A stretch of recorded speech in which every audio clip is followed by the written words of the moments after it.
मेरी हिंदी भी ख़राब है, मराठी भी, और ये स्पीच इंग्लिश में लिखा था और ट्रांसलेट किया गया तो शायद कहीं पे रॉन्ग लगे। कोई बात नहीं, But, अगर लगता हाँ, है तो I can translate if you. Yes, और मेरे प्रोनाउंसिएशंस भी गंदे रहेंगे, बट कोई बात नहीं। लेस्बियन एक समलैंगिक स्त्री को कहा जाता है जहाँ समलैंगिकता सेम जेंडर के लिए सेक्सुअल और रोमांटिक भावनाओं का अनुभव करने को संदर्भित करता है। जैसा आप देख सकते हैं, मैं एक महिला की तरह नहीं दिखता, ना ही मैं महिला के रूप में पहचान करता हूँ, लेकिन मैं अभी भी लेस्बियन शब्द खुद को आइडेंटिफाई करने के लिए यूज़ करता हूँ। एक महिला कौन होती है, कौन उस कैटेगरी में काउंट होता है, और क्या समलैंगिक होने के लिए दो महिलाओं की अवश्य रूप से ज़रूरत होती है जो सेक्सुअल या रोमांटिक रूप से एक दूसरों को समझते हैं। इस चीज़ पे सवाल उठाया है मैंने, और ज़रूरत भी है सवाल उठाने की, बट ये ऑनेस्टली अलग डिस्कशन है। मेरा फोकस लेस्बियन टर्म पे रहेगा। 1998 में दीपा मेहता द्वारा फायर मूवी के रिलीज़ से उत्पन्न हुए विवाद के संदर्भ में लेस्बियन पहचान एक राजनीतिक पहचान के रूप में उभरा। फायर एक सार्वजनिक रूप से जारी की गई देश में पहली लेस्बियन थीम की फिल्म थी। दक्षिणपंथी हिंदू राष्ट्रवादियों ने फिल्म को वेस्ट द्वारा भारतीय संस्कृति के भ्रष्टाचार के सबूत के रूप में घोषित किया। उन्होंने भारत में लेस्बियनवाद को वेस्टर्न हाल विचार की घटना घोषित करते हुए ये दावा भी किया कि लेस्बियन भारत में मौजूद नहीं है।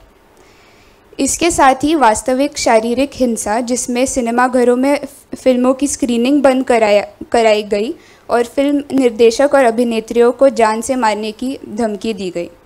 शिवसेना की महिला शाखा ने महाराष्ट्र में फिल्म पर प्रतिबंध लगाने की मांग करते हुए एक याचिका में तर्क दिया कि यदि महिला की शारीरिक ज़रूरतें लेस्बियन अधिनियम के माध्यम से पूरे हो जाते हैं तो विवाह की संस्था ढह जाएगी और मानव प्राणियों का उत्पादन बंद हो जाएगा।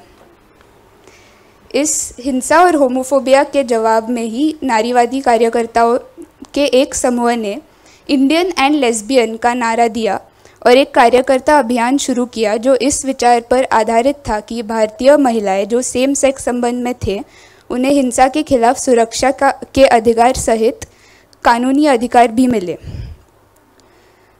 50 वर्ष पहले इसी तरह के एक कंट्रोवर्सी में उर्दू लेखक इस्मत चुगताई के 1941 कहानी लिहाफ का प्रकाशन का स्वागत किया गया, जिस पर फायर फिल्म आधारित है। चुगताई की कहानी एक युवा लड़की की कहानी है जो एक अमीर बेगम और बेगम की नौकर महिला के बीच समलैंगिक संबंधों और प्यार की गवाह है। फायर के जवाब में लगभग 6 दशकों बाद शिवसेना द्वारा पुनः पेश किए जाने वाले एक भाव के रूप में 1944 में भारत की सरकार द्वारा चुगताई पर अश्लीलता का आरोप लगाया गया। 1998 के बाद से लेस्बियन श्रेणी में विभिन्न संबंध रखने वाले कई महिला लेखकों ने लेस्बियन डिज़ायर के बारे में काम करना शुरू कर दिया। इसमें आभा दवेसर की किताब बेबी जी, अंजू कपूर की a married woman, loving women being lesbian in unprivileged India जो माया शर्मा के द्वारा लिखा गया, and facing the mirror lesbian writing from India जो अश्विनी सुक्तनकर ने एडिट किया था, ये सारे शामिल हैं। बेबी जी और अ मैरिड वुमन 1990 के दशक की जातीय और धार्मिक हिंसा की पृष्ठभूमि में स्थापित है। दावेसर की लीड कैरेक्टर एक निचली जाति की महिला के साथ संबंध में है। कपूर का विवाहित लीड कैरेक्टर हिंदू कट्टरपंथियों द्वारा मारे गए एक मुस्लिम कार्यकर्ता की विधवा के साथ संबंध में है।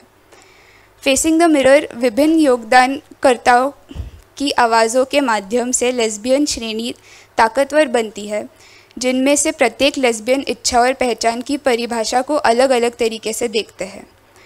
और लविंग विमेन में मजदूर वर्ग और ग्रामीण महिलाएं जो महिलाओं के साथ रहते हैं, इनकी एक एथनोग्राफी है। इन स्टोरीज़ में सिर्फ लेस्बियन आइडेंटिटी पर ध्यान देने के अलावा निचली जाति की हिंदू महिला, मजदूर वर्ग की महिला और मुस्लिम महिला, इन पहचानों पर ध्यान दिया गया है। इसीलिए ये स्टोरीज़ इंडियन एंड लेस्बियन इस नारे के बारे में एक अलग विचार देते हैं।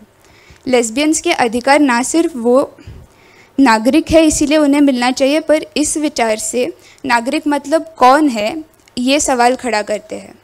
ना सिर्फ लेस्बियंस को अपने नागरिकता से मिलने वाले अधिकारों से वंचित रखा गया है, पर दक्षिणपंथी राष्ट्रवादी दूसरे मार्जिनलाइज समूहों को भी इसी तरह से वंचित रखते आए हैं। इसी तरह मुझे अपने 5 मिनटों में ये मुद्दा रखना था कि कोई lesbian identity, gay identity, queer identity, trans identity etcetera class, caste और रिलीजियस आइडेंटिटी से अलग किया नहीं जा सकता। और इसी तरह LGBTQI+ कम्युनिटी या क्वियर एंड ट्रांस कम्युनिटी का लोकशाही में सहभाग नहीं हो सकता अगर हम जातिवाद, वर्ग संघर्ष, इस्लामोफोबिया और समाज में बढ़ रही फासीवाद को ध्यान में नहीं लेते। और इसी तरह मुझे ये बताना है कि ट्रांस एंड क्वियर समूह का लोकशाही में सहभाग के बारे में हम बात नहीं कर सकते जब तक हम CAA, NRC या ट्रांस एक्ट के बारे में बात नहीं करते।